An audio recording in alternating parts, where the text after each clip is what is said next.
Olá, pessoal! Eu sou Brianda Bonfim, head do Departamento de Marketing do Grupo Mapa, e hoje eu tô aqui com vocês pra gente ter o nosso papo de gente, em especial, mês da consciência negra. Tô com uma convidada super especial aqui comigo e solta a vinheta.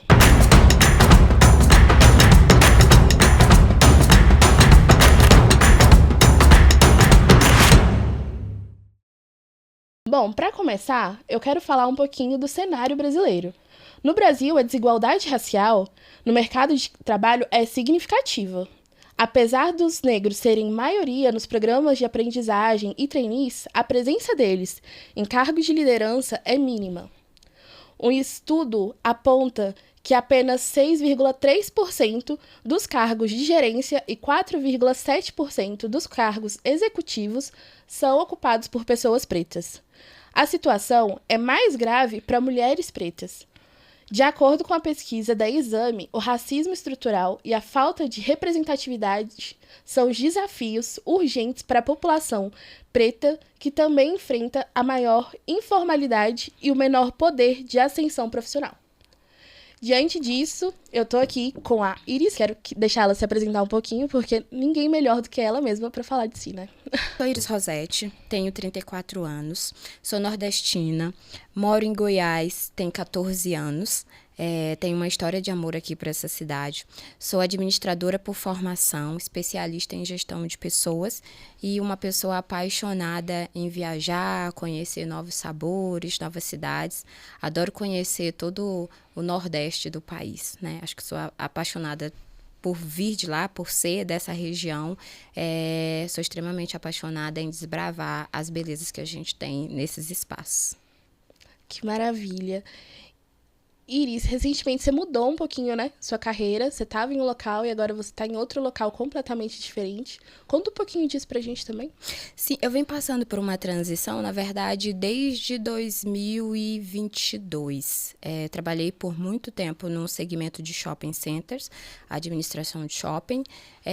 Depois fui trabalhar numa parte de transporte público e recentemente estava numa empresa de mineração, numa prestadora de serviços e agora estou como diretora de operações do grupo Popcorn Gourmet.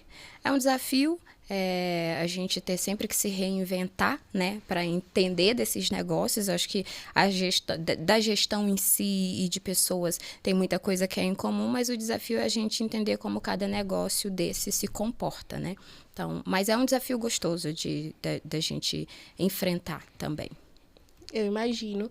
E você tá ali muito bem acompanhada. A gente se conhece, para quem não sabe, do grupo Entre Raízes, na qual nós duas fazemos parte. E tivemos um momento de conexão bem legal em um dos nossos últimos encontros. E eu pude conhecer um pouquinho da sua história.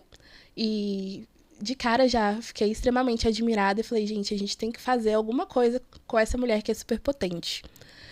Mas, diante de toda essa trajetória profissional, qual foi o momento mais marcante que você sentiu que a questão racial influenciou na sua experiência e nas suas oportunidades? Eu acho que é importante a gente abrir um espaço aqui, até para quem a sociedade de modo geral, né, entender que apesar de a gente ser preto, a gente se descobre preto. E para mim foi essa a experiência de vida. Eu me descobri uma mulher preta, sendo preta retinta, de uma família extremamente preta, apenas em 2000, mais ou menos ali 2016, 2017, quando eu passei de fato a enfrentar de frente de forma muito clara. Não sei se há maturidade ou também os impactos do racismo mesmo que vieram muito fortes em mim. E aí eu comecei o meu processo de letramento racial, entender o meu espaço, a minha responsabilidade no mundo como uma mulher preta. E de lá para cá, são inúmeras as situações que a gente percebe, né, de impacto na nossa carreira. Mas tem uma que ela é muito latente em mim, na verdade foi um divisor de águas, né? Eu passei particularmente uma situação de ser não falo impedida, mas de passar por uma situação muito de assédio mesmo por conta das minhas tranças. em determinado momento da minha carreira, da minha vida, né? Você sabe que a gente, como mulher preta, e agora, né, com toda essa consciência, a gente adora trocar de cabelo, e que bom que a gente tem essa possibilidade, né? Mas até na primeira vez que eu usei trança, eu ainda usava aquela coisa padrão do cabelo alisado, não que seja contra, acho que a gente tem que usar o que a gente quiser, como se sentir bem, mas ainda era sob uma pressão social muito grande para me sentir parte, era o que eu me via ali, a representatividade que existia. E em algum momento ali eu fiz um procedimento no cabelo, o cabelo caiu, e caiu inteiro, e fiquei naquele chororô danado, e o que me veio como possibilidade foi colocar o Rastafari, colocar a trança. E quando eu coloquei essa trança, eu já ocupava um espaço muito importante dentro dessa organização a nível de cargo, né? Já tinha conquistado isso com o trabalho, né? E não com o cabelo liso. E a pessoa que estava acima de mim, que fazia a minha gestão, reprovou eu estar de trança, ter uma pessoa naquela posição usando trança. Então, eu percebi que algumas oportunidades não seriam possíveis para mim, mesmo com pouquíssimo clareza, na verdade, porque de 2016, da 7 até aqui, a gente vai enxergando que tudo isso já existe, mas que de uma forma eu estava ali dentro de uma falta de consciência, né? E então, para mim, esse é um dos impactos mais fortes. E de lá para cá são muitos, mas a gente, quanto mais consciência, tenta se fortalecer dentro desse processo e se fortalecer, se resguardar e enfrentar. Infelizmente, naquela situação, eu não enfrentei, não tinha essa carcaça que eu tenho hoje, né? Os cuidados comigo, que é algo que a gente vai falar mais aqui na frente, eu até saí daquele trabalho, eu escolhi sair porque a situação foi ficando muito pesada, porque eram situações de como, nossa, mas como alguém nessa posição tem um cabelo como esse? Mas é inaceitável. Então, eu não sabia como reagir, eu não falei. E uma pergunta, só te interrompendo, nós estamos falando de que ano isso? Recente, 2017, Nossa. 2016. Mas essa evolução, inclusive, da consciência racial, esse boom, eu acho que ele vem muito desse período também. Eu costumo dizer que o que tem ajudado muito a comunidade preta é esse boom da tecnologia, das redes sociais, onde a gente consegue se conectar, onde todo mundo consegue ter fala, uma pessoa no Nordeste, no Centro-Oeste, enfim, entender que as vozes estão em todos os lugares e trazer essa visibilidade da causa, né? Até então, assim, pelo menos para mim, da minha consciência, entre 2015 e 2016, até 2017, no contexto que eu estava inserido, era muito... não se falava, ou era mimimi, ou era aquela frase que a gente costuma ouvir muito, aqui não existe racismo, né? Racismo não existe. Enfim, então acho que esse boom de visibilidade da nossa luta antirracista, ela é nova e ao mesmo tempo, né, é contínua, na verdade. Sim, eu acredito que a gente está dando alguns passos muito bons, mas eu acredito também que a gente ainda está um pouco longe de onde a gente pretende chegar. Você falou dessa questão de cabelo, eu lembrei que na Mapa eu fiz as maiores transformações de cabelo.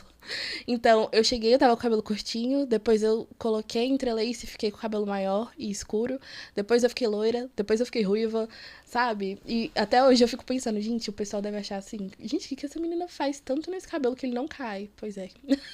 E é essa reflexão, né? Quando você fala, já fiz revoluções, suas escolhas suas, onde ninguém precisa opinar, e nenhuma delas afetou nas suas entregas, né? Sim. O quanto o racismo, ele é um problema, ele é doente, né? Porque associam a nossa imagem, a cor da pele, ao cabelo, a capacidade que a gente tem de entrega. Isso principalmente no ambiente profissional. Você foi lá, ficou loira, ficou ruiva, colocou entrelace e continuou entregando e com certeza sendo uma excelente profissional. E recentemente virei head de marketing. Olha só. Então, isso é um exemplo muito claro de como que a gente está conseguindo já ter algumas melhorias, acho que no ambiente corporativo, né? Apesar de serem passos lentos, de ser uma conquista de cada vez, mas o espaço, ele tá sendo formado. Tá sendo conquistado, né? Eu acho que a gente tá com muita luta, a gente tem reconquistado, na verdade, até um post que eu fiz agora no Dia da Consciência, eu acho que nós estamos nos apropriando do que sempre foi nosso, né? Que é o direito à dignidade e à liberdade. Sim. E como que o sentimento de pertencimento ele é afetado para profissionais pretos em empresas onde a diversidade racial ela é limitada? Eu lembro claramente que em um dos meus primeiros empregos, eu era estagiária ainda. Estava numa agência de publicidade, de marketing. Era de marketing. E eu cheguei lá e na hora que eu vi uma menina preta, eu e ela, a gente se olhou com tanto amor, sabe? Uma pra outra, assim, tipo, nossa, ufa, eu vou ter com quem contar aqui, eu vou ter com quem falar aqui. Enfim. E aí, até hoje a gente é amiga. Até hoje a gente conversa sobre essa fase. E a gente realmente virou ali uma duplinha, sabe? Já de cara. Porque a gente realmente a gente se parecia nas dores e fisicamente. A gente se apoiava em diversos momentos. Enfim. Pra você, como que foi isso? O sentimento de pertencimento, ele tá totalmente ligado à capacidade de se sentir representado. Eu ia falar exatamente esse exemplo que você trouxe. Perceber dentro das organizações, quando eu entro numa organização e que eu percebo que não existem pessoas ali parecidas comigo, claramente isso me traz um sentimento de frustração. Traz um sentimento de frustração para esse profissional, né? Então, está totalmente ligado à representatividade, né? O sentimento de pertencimento desse profissional. E aí, se isso não acontece, o sentimento de frustração cresce e, naturalmente, o que acontece ainda mais é que esse profissional, ele passa, muitas das vezes, a trabalhar dobrado, né, para entender que ele é merecedor de estar em alguma estrutura a mais ali. Então, é um sentimento de frustração e de não se sentir visto ali dentro daquela estrutura. E, para mim, sempre foi assim, Brianda. Tanto que esse meu movimento agora profissional, é até importante a gente falar disso, estou num momento muito feliz da minha carreira. Eu sempre fui, acho que a gente ouve falar muito sobre a questão do preto único, né? Nas organizações e principalmente nos espaços de liderança. Eu sempre fui a preta única nas empresas por onde passei, sempre fui a única coordenadora, a única gerente, a única líder, e aí a gente era tratado meio que como um bibelô, e meio como se fosse um favor, literalmente, temos uma cota aqui, temos uma pessoa para representar, temos uma pessoa preta, nossa amiga preta, e nesse momento agora que eu estou diretora de operações da Popcorn Gourmet, onde eu tenho a CEO, fundadora da empresa, que é uma mulher preta, é um movimento muito gigante de dentro, né, para fora. Então, foi um movimento que eu busquei, foi muito alinhado quando eu fiz essa movimentação. Eu queria estar em um lugar onde eu pudesse me reconhecer. E mais do que isso, saber que é possível alcançar outras estruturas dentro das organizações. Então, se sentir representado, ver outras pessoas é muito importante. É importante demais, demais. E eu vejo isso não só no ambiente corporativo, né? Mas agora as novelas, por exemplo, quando a gente liga a TV, assim, chega do trabalho, liga a TV, os personagens principais agora são pessoas pretas. Isso é uma revolução. Porque na minha época, assim, Thaís Araújo era personagem secundária e olha lá, sabe? Então, ligar a TV hoje e ver 100% pessoas pretas, e não só em cargos como, em papéis como, sei lá, faxineira e etc., é uma revolução mesmo. A gente se sentir visto, né? E assim, a representatividade, ela é tão poderosa, principalmente na pauta racial, que quando a representatividade, ela te traz possibilidades. Imagina nós, enquanto crianças, que a gente não via isso, então muitos de nós, talvez até que tivesse talento para isso, a gente não aspirou, né? Porque a gente tinha ali uma Glória Maria, como você falou, uma Thaís Araújo, enxergava uma, duas, mas via que tinha uma quantidade. Então, isso não é para mim, isso não é possível. A representatividade, ela te traz a sensação também de possibilidade. Eu posso, né? Então, eu busco isso. É muito poderoso. Sim, é muito poderoso. E é emocionante. Você falando aí da Elaine, eu lembro também da primeira vez que eu a conheci pessoalmente, enfim. Foi, assim, uma sensação de, meu Deus, eu quero ser assim quando eu crescer, sabe? Enquanto a gente só admirava Barbies e tudo mais, a gente vê ali a Elaine num lugar de liderança.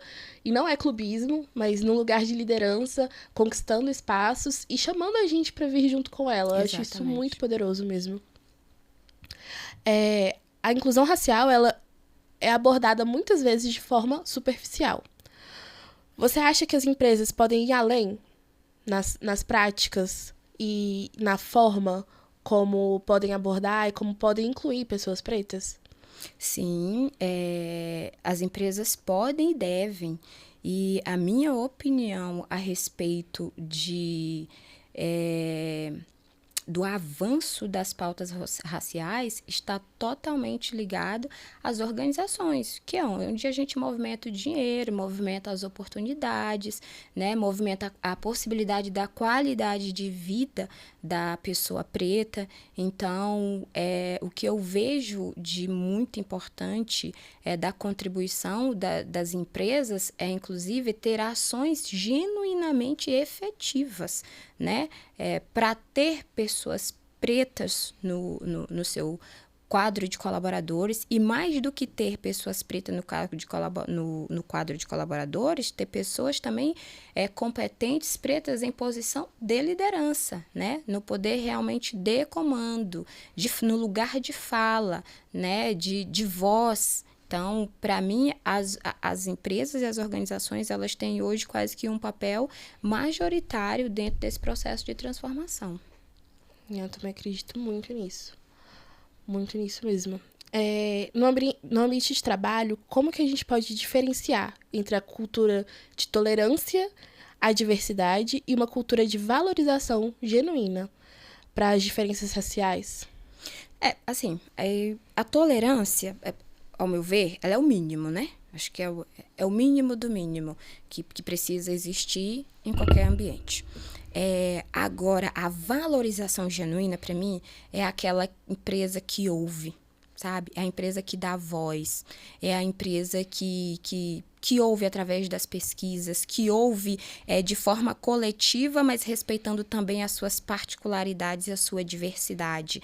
É a empresa que, por exemplo, empresas que são só passivas e tolerantes, é aquela empresa que fala, aqui a gente não é racista, mas a gente toca no assunto. A empresa que é genuína e que valoriza é a empresa que traz para o diálogo. Exemplo disso, a gente tem muitas organizações, as rodas de conversa, que é uma ação tão simples, mas muito poderosa, né? As ações de conversa de pluralidade, onde as pessoas podem se juntar, podem trazer suas experiências, podem falar. E através disso, né, dessa fala e de ouvir, muitas ações podem ser tomadas dentro da organização no movimento de mudança, no movimento em prol, né, de amparar esse profissional. Então, para mim, a diferença está nisso. O passivo, o tolerante, não sou racista, não mexemos nisso. O que valoriza, ele se arrisca. Ele se arrisca, é uma empresa que se arrisca, e eu já ouvi de muita gente, tá? Que fala, mas a gente não sabe falar sobre isso, mas a gente tem medo. Precisa estar disposto a um processo de aprendizagem. São empresas que se preocupam a ter políticas antirracistas dentro, né, das organizações. Então, que se coloca à frente, que se coloca no lugar de falar e de ouvir. Então, tá ligado, essa valorização genuína tá ligado à ação, né, ao quanto essa empresa está disposta a mexer nesse doce para melhorar essa estrutura. E dentro do processo seletivo, você acha que existe alguma forma de lidar com isso? Talvez ter vagas afirmativas para pessoas pretas. Você acredita que isso é um diferencial? Você acha que isso traria mais pessoas pretas para dentro da empresa? Vagas afirmativas, assim, eu até acho muito... no momento que a gente vive, até me deixa um pouco... o que é que eu posso falar?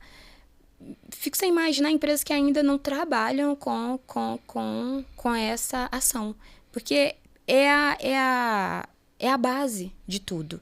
Você imagina que a maioria da população, em todas as taxas e os índices que existem, tudo de mais negativo as pessoas pretas estão inseridas, né? A gente é a maioria da população, se mais de 54% são negras, né? Pardos e pretos, mas nas taxas de direito à educação, saúde, a gente está sempre em taxas menores.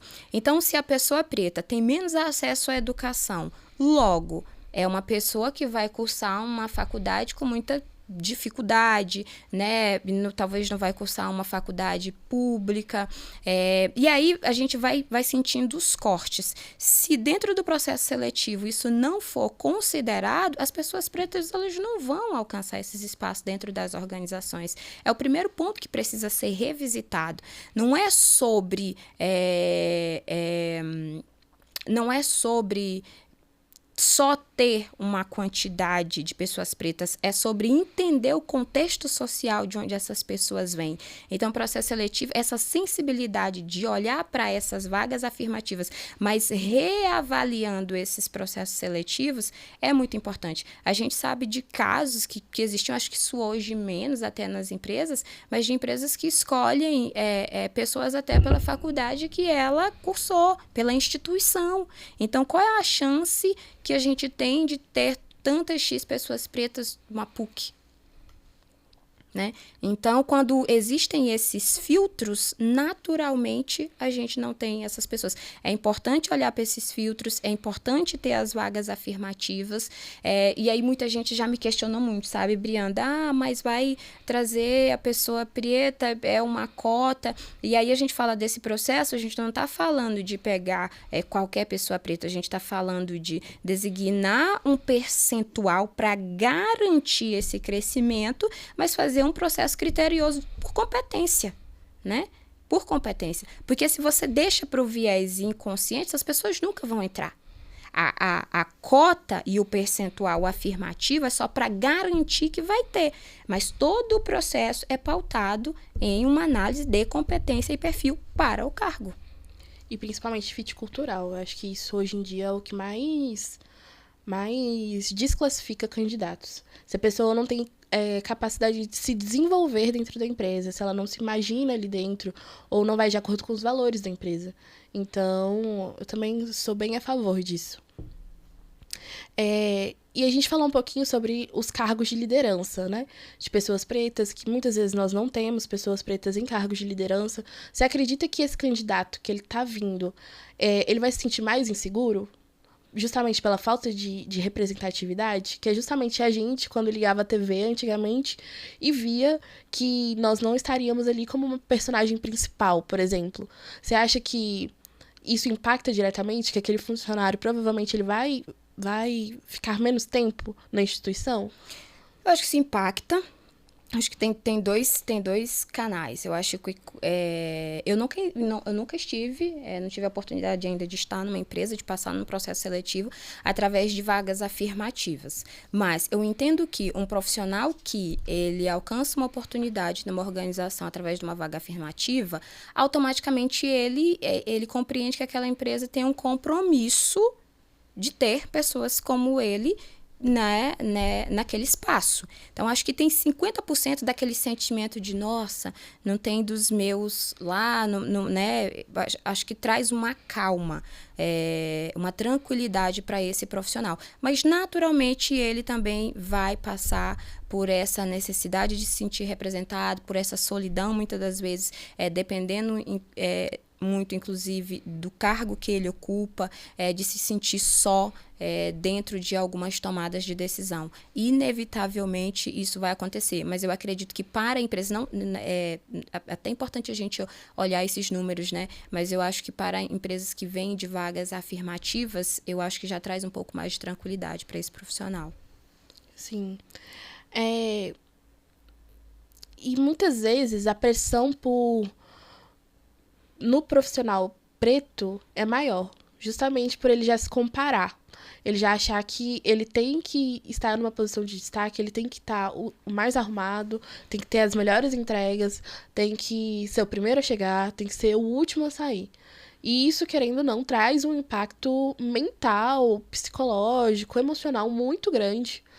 E você concorda com isso? Você já viveu esse momento de ter esse impacto, de dar o seu melhor e tudo mais? Ou viu em alguma das empresas que você passou algo nesse sentido?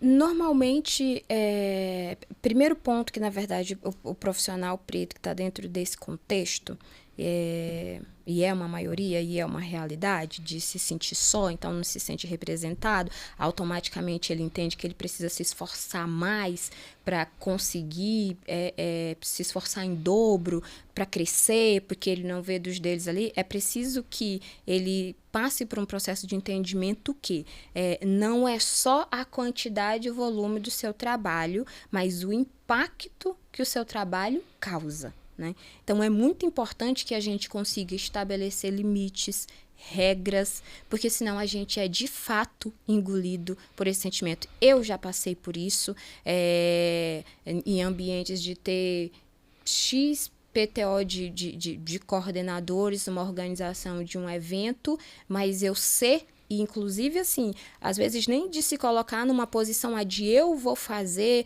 para aparecer ou para ser notado, mas, inclusive, de ser solicitado. É sempre a pessoa que chegava mais cedo ou que saía mais tarde, mesmo talvez não sendo a pessoa responsável por aquela atividade. E aí fazia, porque vinha dentro do meu viés inconsciente a necessidade que se eu faço isso, eu vou ser notada automaticamente. E não, porque dentro de uma organização, você tem o seu limite, você tem as suas seus entregáveis, né? O outro gerente, outro diretor tem os entregáveis dele. E os entregáveis de cada um é que faz o todo. Mas essa sensação de que, eu quero chegar mais longe, mas eu não me enxergo lá, eu preciso trabalhar o dobro.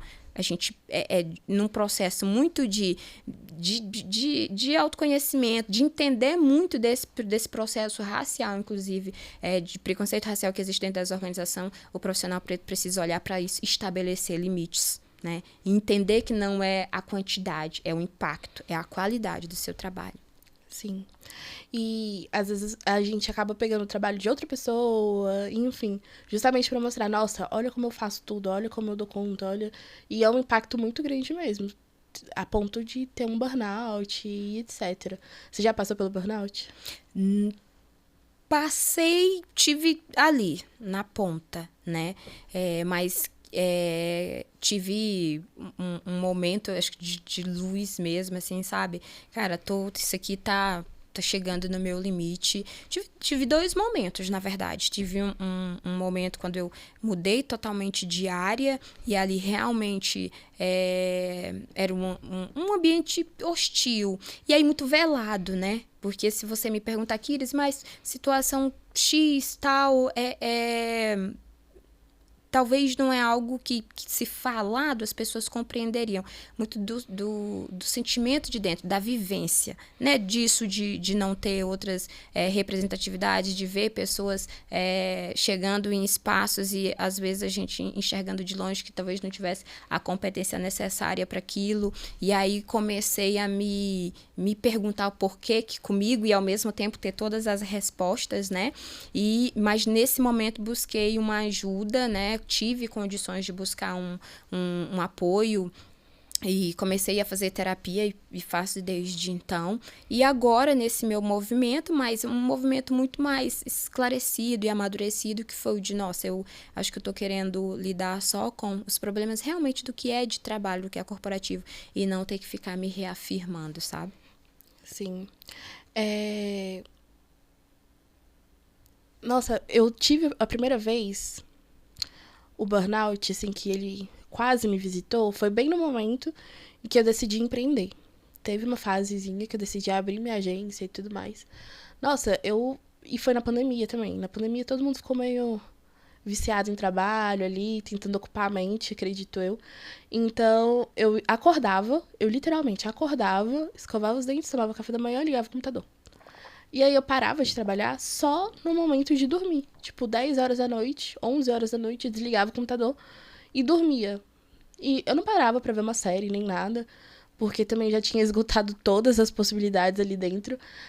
Eu morava sozinha também, então, nossa, foi assim, um momento Duro, bem, bem complicado.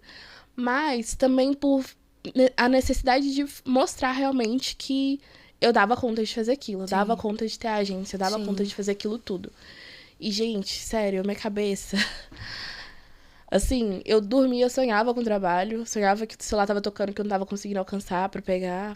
Foi, assim, uma época terrível, terrível, terrível, terrível mesmo. E eu também faço terapia desde então.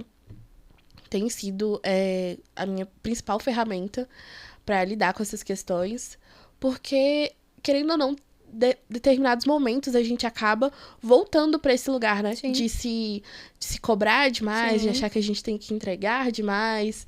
E no aspecto racial, igual a gente tá falando, mas também enquanto mulheres a gente precisa sempre estar mostrando muito o tempo todo. A gente quer resolver tudo ao mesmo tempo. Então, até porque sempre falaram, né, que as mulheres elas conseguem fazer mais de uma coisa o tempo todo. Que é um mito, na verdade. Exatamente. Mas, enfim. Você já presenciou ou viveu alguma situação que a cor de pele influenciou a percepção da sua competência ou comprometimento? Que claramente foi isso, assim, de forma explícita. Que não foi nem aquele comentário que você não quis que fosse... Que a pessoa não quis parecer aquilo. Isso dentro do ambiente corporativo.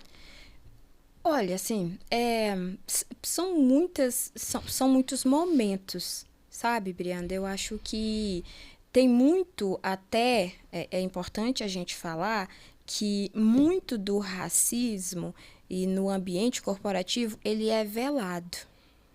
Hoje a gente está num movimento social onde as pessoas conhecem seus direitos, né? Têm acesso à voz, à fala. Então, dificilmente, dentro das organizações, alguém vai verbalizar de fato que alguma fala racista em relação ao seu trabalho ou à sua capacidade. Então, é muito mais velado, sim. É um olhar, né? É um silêncio no momento de uma apresentação de um projeto, o desmerecimento em detrimento da sua opinião de um com o outro numa roda.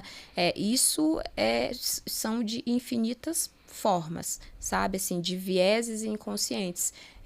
Porque, de fato, essa fala mais agressiva, as pessoas não fazem tanto, né? Ainda fazem, a gente vê ainda alguns casos, tanto que quando a gente vê alguns casos na mídia que repercute, acho que traz uma sensação muito assustadora pra gente, porque a gente entende, poxa, em que momento que a gente está hoje de tanta abertura, de tanto conhecimento, e ainda acontecem situações como essa, né? Então, eu acho que é muito mais no sentido realmente do velado. Sim. Então. Tem uma situação que aconteceu também na época que eu trabalhava em agência. Eu tive uma longa trajetória em agência, né? Que eu sou formada em publicidade. E aí eu lembro que eu fui para uma reunião com a minha até então chefe. E a gente foi para uma reunião em um cliente. E aí a gente conversando lá e tudo mais. Cheguei para me apresentar. Oi, tudo bem? Estendi a mão. Meu nome é tal. Ela simplesmente ignorou. Aí eu sentei assim, achei estranho, falei, gente, será que eu falei baixo? Ela não me escutou? Será que será que aconteceu? Que coisa esquisita. Minha chefe olhou assim, tá, deixou pra lá. Aí depois, em outro momento, eu fui falar sobre uma estratégia que eu achava legal e tudo mais, pra gente implementar no negócio. Aí ela fingiu novamente que não me escutou. Aí minha chefe se estressou. Ela falou assim, ela tá falando com você não tá escutando, não? Nossa, aquele momento ali, sabe quando parece que cai, assim, uma ficha na sua cabeça, Sim. assim? Despenca tudo na sua cabeça. Eu fiquei olhando assim e falei, gente, que desnecessária. Então, até o final da reunião, eu não falei mais nada. Nada. Não quis falar mais nada. E, obviamente, a minha visão a respeito da empresa, da instituição e principalmente de quem eu tinha que manter um contato, acaba que, né, ficou numa situação péssima. Porque eu também, toda vez que eu tinha que lidar com aquilo, eu ficava, ai, será que vai acontecer de novo essa situação? E é engraçado, esse é o ponto que a gente precisa trazer aqui. Você passou por essa situação claramente de racismo, né? Mas mesmo assim, era a pessoa que você precisava lidar. Entende onde é que o profissional preto adoece dentro das organizações? Porque a gente não tem escolha, né? E aí, assim, minha opinião a respeito aconteceu, sua chefe teve total clareza do que aconteceu, mas você ainda precisou lidar com essa pessoa, você não tem a voz, a gente não tem a oportunidade de falar, opa, isso aqui aconteceu, trazer para a mesa, trazer para o conhecimento. No seu caso, a pessoa que estava com você já tomou conhecimento, né? Mas você precisava ainda lidar com aquilo. É aí que a pessoa adoece. É aí que o profissional adoece. Né? O que as pessoas chamam de mimimi é esse velado que adoece. Porque essa pessoa não pegar na sua mão foi um ato grotesco. Mas e todas as vezes? E o quanto você ficou mexida? E o quanto isso te afetou, né, psicologicamente? É esse movimento que adoece pessoas pretas dentro das organizações, porque só a gente sabe o esforço que a gente faz para ter que dar bom dia, para ter que cumprimentar, para ter que ter uma troca de trabalho. E nós não temos a opção de dizer não. Nós não temos. Por quê? Porque a gente vem de um contexto, e aí eu vou te falar da minha história, de algo muito pessoal. Por muitas vezes eu estive dentro desses contextos. Por quê? E aí não é pra gente, eu sei que tem histórias e histórias, mas é uma maioria das histórias de pessoas pretas, assim como é a minha.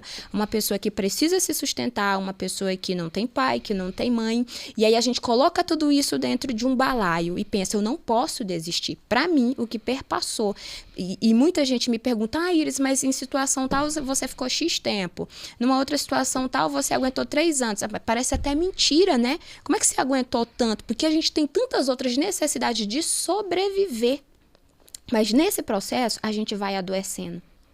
Porque é o comparativo que eu vejo, que eu vi na minha trajetória, Brianda. E assim, eu quero muito falar sobre isso, sabe? Onde pessoas brancas, profissionais brancos, têm a capacidade de trazer suas opiniões, ou de ficarem chateados quando não gostam de alguma coisa, ou de levar o conhecimento da gestão ou de alguém que foram maltratados. Eu passei isso em shopping, em reuniões de que, mas o lojista tal não me tratou bem e aquela pessoa ser amparada. No meu caso, nas minhas situações, não.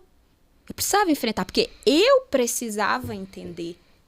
E é nesse processo que a gente adoece. E aí é onde, numa pergunta anterior, você falou. Por isso que é importante que nós, profissionais pretos inseridos nesse contexto, entendamos que não é a quantidade, porque a gente pode fazer 10 vezes mais. Se uma empresa não tiver essa consciência racial, não adianta de nada, não tem impacto nenhum. É a qualidade e não a quantidade. Mas dentro disso existe a nossa necessidade de sobrevivência que nos coloca a tolerar e a suportar situações como essa. Eu acho que você foi extremamente... Saiu assim tudo. Mas isso se perpetua por toda a sociedade, não só no ambiente corporativo. Por exemplo, quando a gente vai no hospital, a gente tem que tolerar, a gente tolera a dor mais, a gente é mais forte. Na verdade, não, a gente só tá sentindo dor e a gente quer uma solução para aquela dor. Uma amiga minha, ela teve a perda de um bebê, inclusive, porque ela foi ao hospital, ela é uma mulher preta, né? Foi ao hospital falando que ela tava com dor, que ela tava com cólica, e era o primeiro filho, ela não sabia se aquilo era normal. E a médica simplesmente falou assim, não, pode ir pra casa, é normal que passa. Ela perdeu o bebê. Isso é uma irresponsabilidade médica, social, e assim, desumano, tão grande, isso é uma crueldade, sendo bem sincera. E isso, assim... Enfim, isso se perpetua por tudo, como se a gente tivesse que aguentar e aceitar tudo. E às vezes não, a gente não quer aceitar, a gente não aguenta mais, mas a gente tá ali falando, exatamente. Sim, a gente consegue, tá tudo bem, eu consigo. E a gente consegue, e aí você me fez lembrar de outra coisa aqui, que nem sei se está aqui nesse roteiro, se a gente pode falar, porque existe, inclusive, um viés inconsciente da sociedade que a gente é forte, que a gente tem que suportar.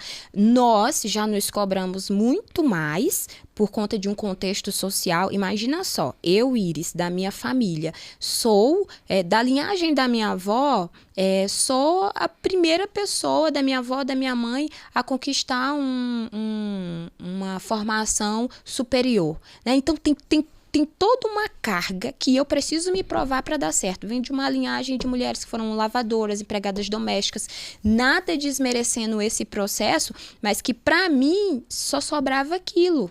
Aquele era o meu futuro. Então, eu furei uma bolha. Quando eu furo uma bolha, vou para o mercado e o mercado é feroz, né? A sociedade é feroz, e venho de uma família onde não se conversava sobre zero letramento racial, e inclusive tem contextos da minha família, histórias de que a minha avó reforçava de que foi uma mulher muito batalhadora, à frente do seu tempo, mas com zero consciência, de que não, fica só nisso aqui mesmo, é isso aqui que tem para você, no máximo era ser um professor, um concursado público, né? Enfim. E aí fura essa bolha. Aí vou enfrentar tudo isso, eu tenho esse peso de precisar ser forte, porque eu estou quebrando uma barreira social histórica muito grande. Mas existe também da sociedade, e a gente viu isso acontecer agora no caso do Vinícius Júnior, que a sociedade exige da gente uma fortaleza. Não, você tinha que ir, você tinha que estar lá. É isso que fazem com a gente no ambiente profissional. É isso que eu passei por todas as vezes que passei por situação de racismo, dessa primeira que eu te falei do cabelo. Quantas inúmeras foram os conselhos? Mas aguenta, Iris, você é forte, isso vai passar. Passar quando? A custo de quê? E quem disse que a gente é forte? Né? Confundem essa fortaleza que eu inclusive até quero estudar melhor sobre. Eu acho que inclusive está muito ligada à nossa imagem, sabe? Eu acho que a nossa imagem, a nossa cor, eu acho que isso imprime uma coisa de gente que chega, sabe? De fortaleza, de realeza, né? Porque eu acho que confundem até fortaleza, na verdade é realeza. Mas aí exigem de nós é que temos que aguentar. E essa é a grande, preciso deixar claro que essa é a grande revolução da sociedade. Nós deixamos de aguentar, deixamos de ser passivo para estar um passo à frente. Até aqui a gente aguentou o discurso que, mas vai passar, é porque fulano é assim mesmo, Iris, né? Se me permite, eu passei uma situação de racismo, Brianda, viés inconsciente, e aí a importância, sei que tem essa pergunta aí mais na frente, de ações importantes dentro das organizações hoje efetivas, letramento racial, políticas antirracistas. Olha só o que eu passei. Eu, bem coordenadora, bem linda, e aí a gente sempre dessa de estar sempre mais bem arrumado, estar sempre alinhado. Eu tenho isso no meu DNA enquanto mulher preta nas organizações por onde eu passo. Eu gosto, mas também tem muito dessa necessidade de que, não posso estar errada. Tem que estar sempre bem. E aí eu em São Paulo, trabalhando num determinado shopping, e essa referência, me alegro de falar isso, essa referência, inclusive entre os colegas, a Iris veste super bem e tal. E um determinado colega de trabalho foi transferido para um outro shopping, enfim. Um dia alguém me liga e falou assim, Iris, o fulano de tal tá falando nas rodas que você é drogada. Fizeram uma piada. Que eu era... Entende? Mas foi o viés inconsciente que a pessoa preta... Veja bem, a minha imagem totalmente diferente, digamos, do que é um estereótipo de uma pessoa drogada. A liberdade que essa pessoa teve de falar numa mesa, numa roda. E aí a gente foi entender isso internamente, procurei ajuda. Mas olha o que aconteceu. Uma empresa que investia no letramento, no diálogo, nessa conscientização... As pessoas que ouviram me procuraram e falaram, se você não fizer, se você não denunciar, nós vamos. Porque nós temos consciência, entende? Nossa. Mas olha a carga que a gente tem que passar. E aí, por isso, ações, o que transforma o ambiente de trabalho? A gente precisa conscientizar quem está. Para mitigar, inclusive, a pessoa preta entrou, mas a gente não tem, a gente precisa ter, ela não vai se sentir representada. Prepare quem está. Prepara o teu ambiente, conscientize as tuas pessoas, para que elas não tenham vieses inconscientes como esse que massacram, que matam. E eu lembro que nesse dia, Brianda, eu já extremamente esclarecida como sou hoje. Eu passei um dia inteiro de tristeza. Eu bebi um dia inteiro em casa. Eu não fui trabalhar. É a primeira vez que eu tô falando isso pra alguém. Eu liguei pro meu gestor, a gente conversou, me deram total apoio. E eu bebi um dia inteiro em casa, assim, bebi um vinho, né? Que gosta. E refletindo e chorando. Nossa. Porque eu falava, por que eu? Né? Por que eu? Aí no dia seguinte a gente... Literalmente, no dia seguinte eu era outra, levantei a cabeça, fui. Mas a que custo?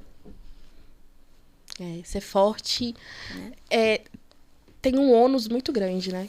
Tem um ônus muito, muito, muito grande. E esses boatos, eles se perpetuam de uma forma que eles machucam muito a gente. Muito mesmo. Mas, enfim, Eu fui... Você foi extremamente necessária, profunda. Assim, por porque mim... eu sei, Brianda, que esse movimento aqui, desse podcast, as pessoas da tua empresa vão ouvir, não sei onde vocês colocam, a mensagem que eu acho que fica, eu gostaria que ficasse para as organizações, que é importante o movimento de avanço das vagas afirmativas, das políticas antirracistas. Eu sei que tem muita gente que ainda questiona, mas não precisa disso. Precisa porque a gente precisa avançar numa estrutura, a gente precisa se reconhecer, a gente precisa ter gente não só no quadro, mas no espaço de liderança, sendo ouvido, contribuindo, né? E para trazer esses meus relatos e ser de forma mais genuína aqui é para que entendam que a dor, e a gente está falando de dor aqui, mas no sentido de transformação, ela é profunda, E ela né? impacta. Ela impacta. Então, assim, é uma reparação muito grande, né? O que a gente passa profundamente, né? Enquanto antes de profissional, nós somos seres humanos. Né? Então, antes de exigir da gente essa fortaleza, organiza o teu ambiente. E eu acho que é o que cada empresa pode fazer, é fazer o seu pedaço. Né? Se todo mundo fizer o seu pedaço, se a Mapa fizer o seu pedaço, né? A Popcorn, que na verdade é uma empresa, né, extremamente diversa, inclusa, a gente tendo a Ilane como uma CEO preta, mas cada um fazendo o seu movimento é onde a gente vai avançar no movimento maior de estrutura da sociedade. Com certeza. Com certeza. Eu acho que você foi extremamente necessária. Eu não retiro nada do que você disse. Inclusive, concordo com todas as suas falas. E eu queria saber qual o conselho que você daria para os jovens profissionais negros que já começaram as carreiras, enfrentando dificuldades, já tiveram a dificuldade de iniciar aí cursos, faculdades, e agora estão no ambiente de trabalho também, entrando no ambiente corporativo, que muitas vezes é complicado, tem seus atravessamentos, mas qual conselho que você daria? Primeiro deles, e aí baseado totalmente na minha experiência, resiliência é importante, mas estabelecer limite também. E conhecer os nossos direitos. A gente passa muito por um processo na carreira preta, é importante ser resiliente, é importante aguentar, e é importante entender, aguentar o quê? Estamos suportando e sendo resilientes com situações que são situações corriqueiras realmente de trabalho onde a gente precisa crescer, ou estamos sendo tolerantes a desrespeitos raciais? Né? Então, entenda o que é ser resiliente e mantenha limites.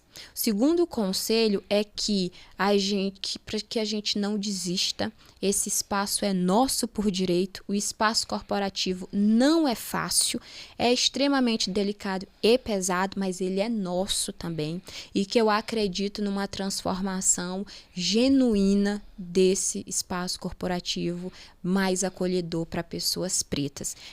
Invistam no seu potencial, invistam nas suas carreiras. Se possível, a gente já está nesse movimento e é um movimento tem você na sua organização e a gente participando do grupo Entre Raízes, a gente tem outros colegas, né, que também ocupam cargos aí importantes nas organizações. Se possível, busquem organizações que já estejam comprometidas com as pautas raciais, empresas que estejam comprometidas, e aí abrindo um parênteses aqui, Brianda, importante, que eu acho extremamente importante falar, que empresas em que as pautas raciais não sejam importantes apenas para o RH e para o marketing, tá?